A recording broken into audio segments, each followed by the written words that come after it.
तुमच्या नेत्यांचं माजी मुख्यमंत्र्यांचं कर्तृत्व नव्हतं म्हणून पक्ष फुटले। ज्या पद्धतीमध्ये घरात बसून संघटना चालवली, संघटनेच्या पदाधिकाऱ्यांना हीन दर्जाची वागणूक दिली, ड्रम गेट ते मेन गेटच्या पलीकडे कधीही मुख्यमंत्री गेले नाहीत, त्या मातोश्रीच्या बाहेर कधी पडले नाहीत, मानेला पट्टा लावून बसले।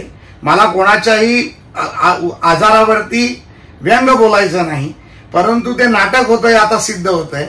आणि त्यामुळे कार्यकर्ते खऱ्या अर्थाने जी शिवसेना बाळासाहेबांनी बनवली, जी शिवसेना हिंदुत्वाच्या भूमिकेतून राहिली, ते हिंदुत्व ज्या दिवशी तुम्ही काँग्रेस बरोबर गेला तेव्हाच तो पक्ष फुटला होता। आणि ज्या पद्धतीमध्ये शरद पवारांनी फोडाफोडीचं राजकारण केलं आणि या राज्यामध्ये घराण्याच्या घराणी फोडली, पक्षाच्या पक्ष फोडले, त्याच पवारांबरोबर ज्यांनी शिवसेना फोडली त्या पवारांबरोबर तुम्ही गेला तेव्हा तुमचा पक्ष फुटला होता। जैसी करणी वैसी भरणी म्हणून तुमचे पक्ष फुटले। देवेंद्र फडणवीस या राज्याचे नव्हे तर देशाचे नेते आहेत, त्यांच्यावर विश्वास करून 100 आमदारांहून अधिक आमदार जर त्यांच्या बरोबर येतात म्हणजे त्यांचं कर्तृत्व किती मोठं आहे। आणि नाच्या तुझं कर्तृत्व काय आहे ते तू बघायला पाहिजे।